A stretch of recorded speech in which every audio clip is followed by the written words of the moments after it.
Hey, what's up, YouTube?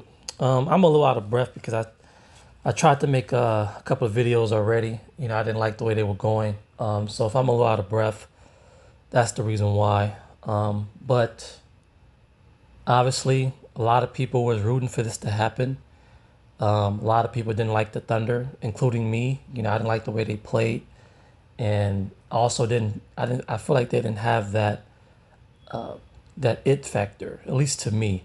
But I'm not going to get into that in this video. I'm just going to talk about Wemby and his comparisons. I'm going to pause the video real quick. All right, I had to pause the video for a little bit, but because I was thinking about something. But but yeah, like Wemby's on pace, and that's when you have a young, transcendent player, talented player like him. You just have to just hope that, not just injuries, but and of course, not just injuries, but also just if they're able to live up. I mean, not hope, but just have to see how it plays out, because there's been a lot of great prospects in NBA history. And when I look at what he's on pace to do, if he's able to do this, because look at the history like of the greatest like centers or power forwards of all time who has been able to get to the finals in their third or less seasons, like three or less seasons. You start with Kareem. Kareem in 69, he was drafted in 69, number one pick, won a championship in his second season. So immediate impact. Of course, they traded, I don't know if they traded for Oscar Robertson or they signed him, but they got him. He was a big part of that. But Kareem was the best player. So they won his second season. Immediate impact, and also just his stats, like is incredible. Just one of the most hyped up prospects of all time. Kareem, to me, second best player of all time.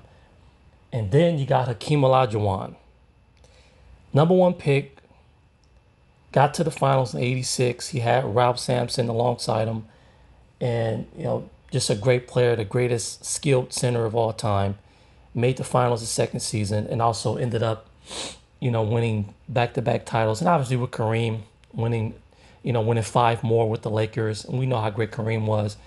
And then Olajuwon, all-time leader in blocks, one top 10 player of all time in my opinion. And then you got Shaq. Shaq, number one pick, 92. Got to the finals in 95 by his third season and got swept, but at least he got there. And that just immediate impact, put up great numbers his first couple of years. We all know how great what Shaq turned out to be, winning three championships in a row with the Lakers, winning one with Miami. All-time great player, top 10 all-time.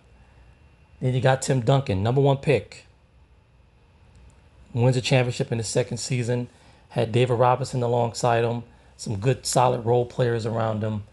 Ended up winning four more championships, five championships in total. Two-time MVP. I think 15-time all-defensive team. That's a record. All-time top 10 player. I think I have him top five. Sometimes I might have him at six, but I think for the most part I have him fifth on my list.